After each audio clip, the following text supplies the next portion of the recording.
उत्कर्ष study पर आपका स्वागत है।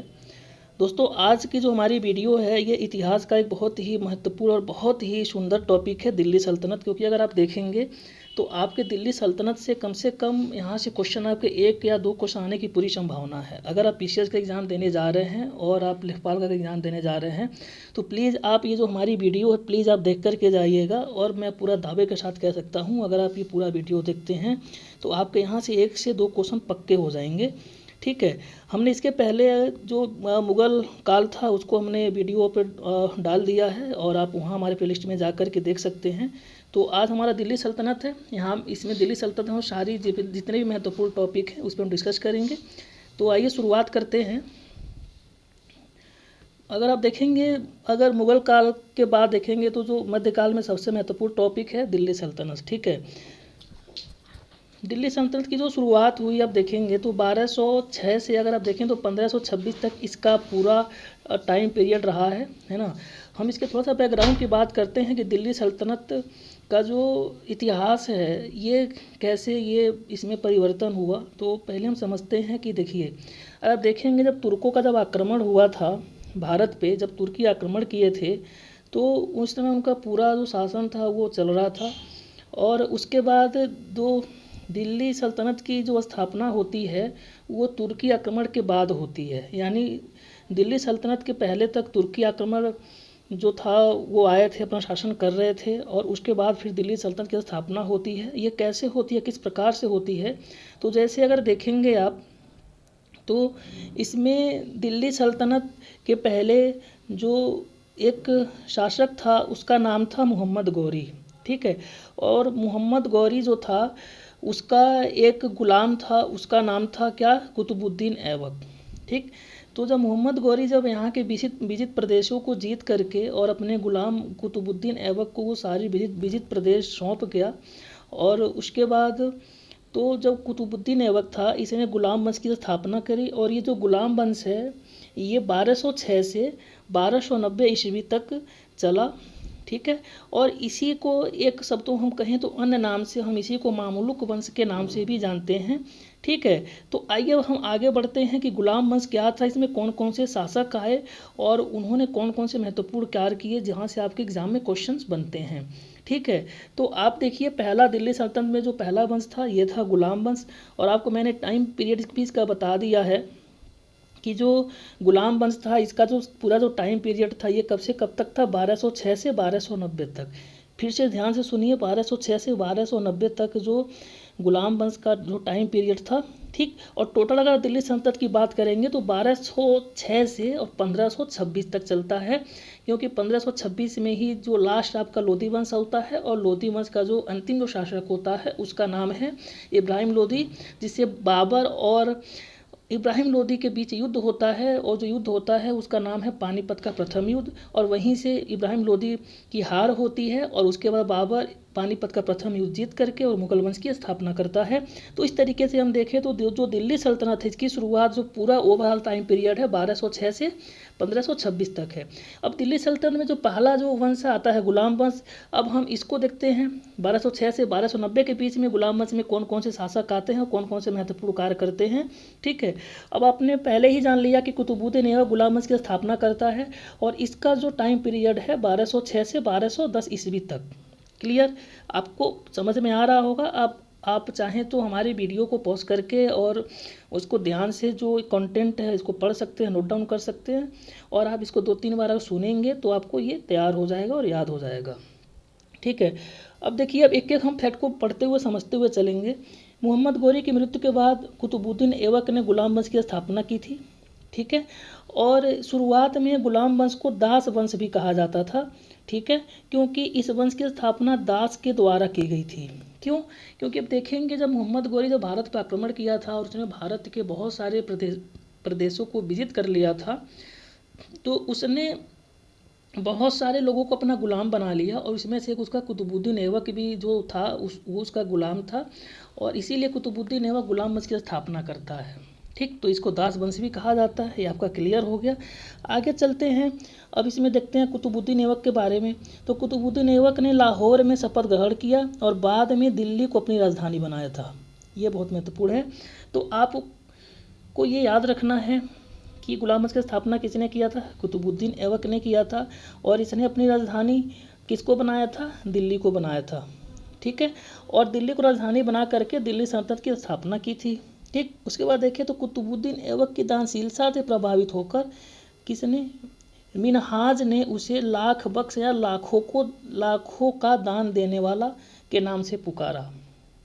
ठीक है, अब देखेंगे तो कुतुबुद्दीन ऐबक बहुत ही उदार विचार वाला व्यक्ति था, एक शासक था, बहुत ही दानशील, बहुत ही बिल्कुल से आप देखेंगे तो एक काइंडनेस वाला एक शासक था, और इसीलिए इसको मिन्हाज ने इसे लाख बख्श नाम दिया था। ठीक है, चलिए आगे बढ़ते हैं। उसके बाद है कुतुबुद्दीन ऐबक के सहायक सेनानायक बख्तियार खिलजी ने प्राचीन नालंदा विश्वविद्यालय को विध्वंस कर दिया था। ठीक, तो कुतुबुद्दीन ऐबक का जो सहायक सेना नायक कौन था? बख्तियार खिलजी। और इसने किस विश्वविद्यालय को विध्वंस किया था? नालंदा प्राचीन विश्वविद्यालय को उसने ध्वस्त कर दिया था। अब हम कुतुबुद्दीन ऐबक की मृत्यु देखें तो कैसे हुई थी? तो जिसकी मृत्यु थी चागोन खेलते समय, चागोन एक प्रकार का पोलो खेल होता था, घोड़े से गिरकर हुई थी, और उसे कहाँ दफनाया गया था? लाहौर में दफनाया गया था। क्लियर? चलिए और देख लेते हैं। देखिए, कुतुबुद्दीन ऐबक की राजधानी कहाँ थी? लाहौर थी। उसके बाद देखिए तो मोहम्मद गोरी ने कुतुबुद्दीन ऐबक को मलिक की उपाधि से विभूषित किया था। कुतुबुद्दीन ऐबक को जो मलिक की उपाधि दी गई थी, किसके द्वारा दी गई थी? मोहम्मद गोरी के द्वारा दी गई थी। उसको हसन निजामी एवं फेक मुतबीर जैसे विद्वान कुतुबुद्दीन ऐबक के दरबार में रहते थे। अब हम थोड़ा सा कुतुबुद्दीन ऐबक का मूल्यांकन कर लेते हैं। ठीक है, कुतुबुद्दीन ऐबक का मूल्यांकन कर लेते हैं। कुतुबुद्दीन ऐबक योग्य सेनापति, एक अचूक तीरंदाजी और साहसी प्रभावशाली व्यक्ति था। इसने दिल्ली में, ये बहुत महत्वपूर्ण है आपका, इसको आप लोग ध्यान दीजिएगा। इसने दिल्ली में कुवत उल इस्लाम और अजमेर में 2.5 दिन का झोपड़ा नामक 2 मस्जिद का निर्माण करवाया था। ठीक है, कुवत उल इस्लाम और अजमेर में 2.5 दिन का झोपड़ा का इसने 2 मस्जिदों का निर्माण करवाया था। ठीक है, तो हम आगे अब देखते हैं कुतुबुद्दीन ऐबक के बाद जो इसका उत्तराधिकारी होता है वो आता है कौन? इल्तुतमिश। इसका जो टाइम पीरियड है अगर आप देखेंगे तो 1211 से 1236 ईस्वी तक चलता है। ठीक है, तो अगर हम इसमें देखें तो आराम शाह की हत्या कर इल्तुतमिश गद्दी पर बैठता है, और इल्तुतमिश को ही गुलामों का गुलाम कहा जाता है, क्योंकि इल्तुतमिश कुतुबुद्दीन ऐबक का गुलाम और दामाद था। तो यहाँ से भी क्वेश्चन पूछा जाता है कि दिल्ली सल्तनत का वो कौन सा शासक था जो गुलाम और दामाद था? तो इल्तुतमिश था, और इल्तुतमिश को ही गुलामों का गुलाम कहा जाता है। इसने आराम शाह की हत्या करके इसे गद्दी पर ये बैठा था।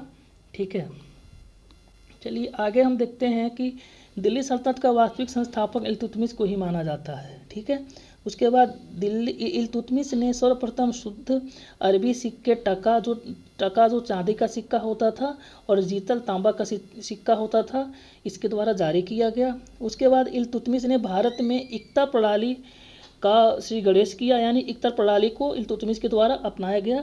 ये बहुत ही महत्वपूर्ण टॉपिक है दोस्तों, आप इसको अच्छे से ध्यान से सुनिएगा, और यहाँ से आपका एक एक लाइन पे आपका एक एक क्वेश्चन बनेगा।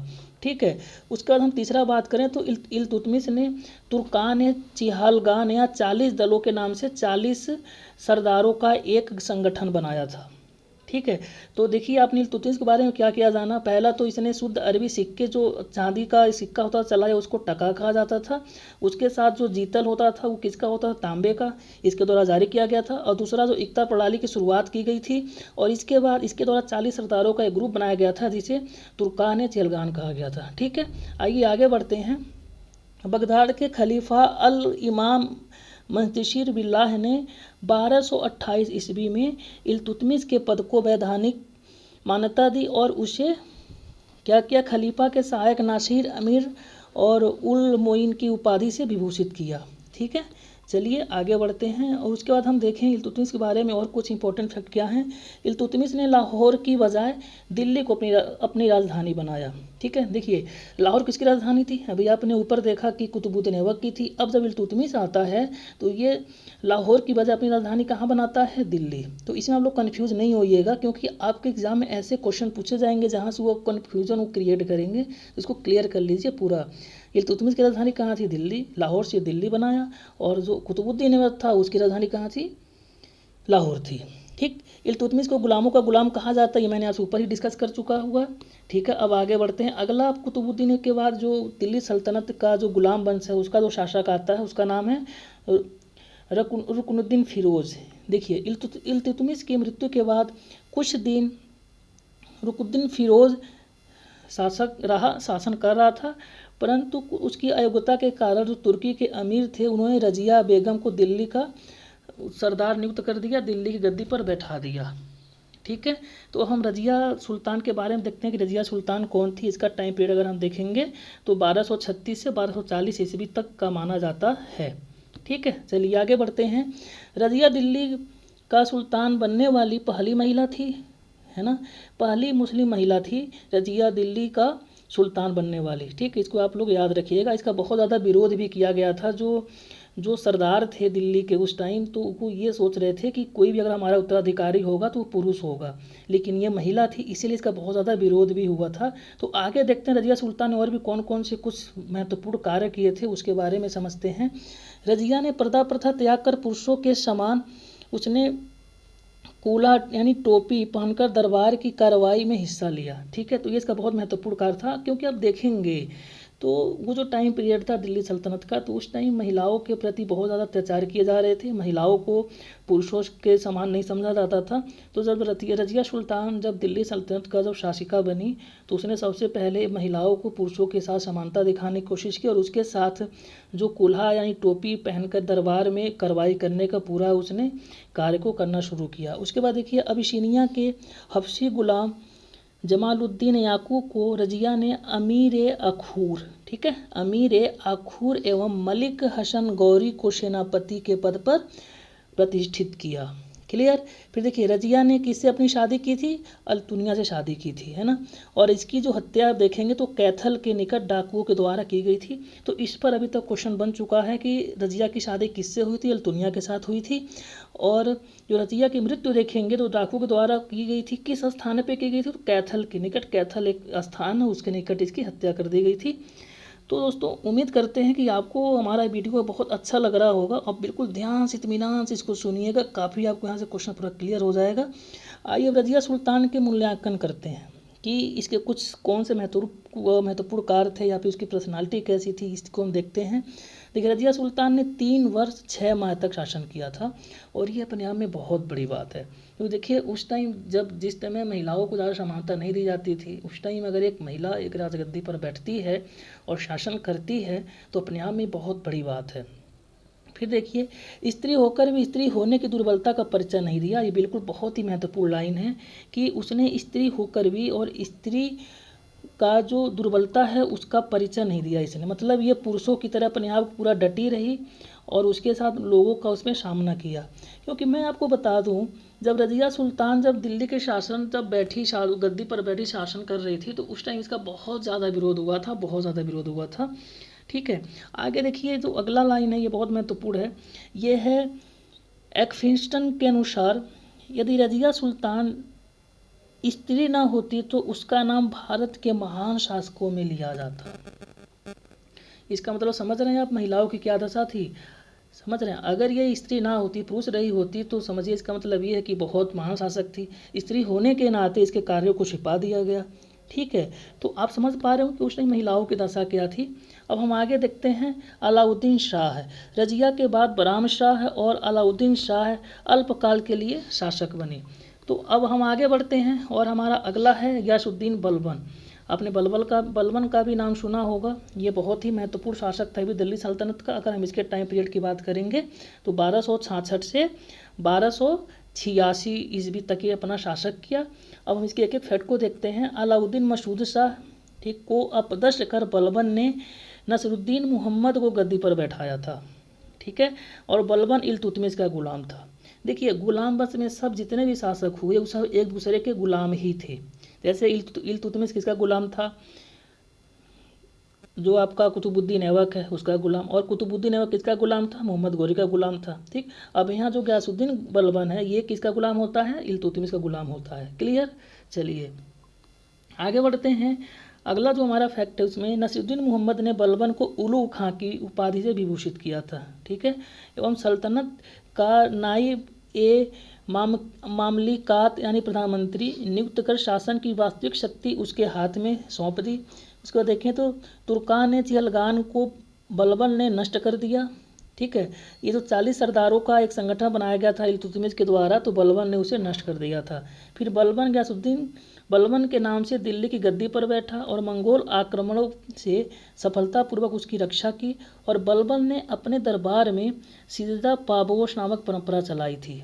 ठीक है, सीजा पाबोश क्या होता था, आप देखेंगे तो सीजा पाबोश था, इसमें क्या होता था, जैसे मान ली कोई भी अगर मंत्री है या फिर उससे संबंधित जो भी उसका प्रशासनिक अधिकारी होता था या फिर वहाँ के जो लोग थे वो झुक करके ज़मीन पे लेट करके और उसको पैरों को चूमते थे। ठीक, तो ये जो प्रथा थी इसको सीजा और पाबोश कहा जाता था। आगे हम देखें तो बलबन ने राजत्व का नया सिद्धांत प्रतिपादित किया एवं खुद को ईरानी हीरो अफरशियाब का वंशज घोषित किया। ठीक है, अगर हम देखें तो फारसी रीति रिवाज पर आधारित नवरोज़ त्यौहार जो है वो बलबन के द्वारा शुरू किया गया था, जो अभी तक नवरोज़ त्यौहार को मनाया जाता है ना। फिर देखिए बलबन ने कपटपूर्वक बर्बरता तरीके से 40 मंडल को समाप्त कर दिया था। ठीक, बलबन ने दीवान ए आरज यानी केंद्रीय सैन्य विभाग तथा दीवान बरीर, ये जो दीवान बरीर था ये था गुप्तचर विभाग का गठन किया था। यानी दो जो प्रशासनिक कार्य थे किए गए थे बलबन के द्वारा, कौन कौन से, दीवान आरज जो सैन्य विभाग था और जो दीवान बरीर जो गुप्तचर विभाग था। ये दोनों का आप लोग याद रखिएगा, यहाँ से क्वेश्चन पूछे जाते हैं। ठीक है, उसके बाद देखें तो बलबन के दरबार में अमीर खुसरो और अमीर हसन जैसे कवि रहते थे। उसके बाद सैमुद्दीन कैमूर गुलाम वंश का अंतिम शासक था। ठीक है दोस्तों, हमने अभी तक जो भी डिस्कस किया वो सभी गुलाम वंश से संबंधित था। ठीक है, अब हम आते हैं गुलाम वंश के बाद आता है हमारा खिलजी वंश, जिसका जो टाइम पीरियड है 1290 से 1320 तक चलता है। मैंने आपको बताया क्योंकि जो गुलाम वंश है वो 1206 से 1290 तक था। अब वो आपका जब गुलाम वंश ख़त्म हो जाता है तो 1290 से 1320 ईस्वी तक जो है वो खिलजी वंश चलता है। अब खिलजी वंश में जो जो महत्वपूर्ण शासक आए उनके जो कार्य थे उसको हम देखेंगे और समझेंगे।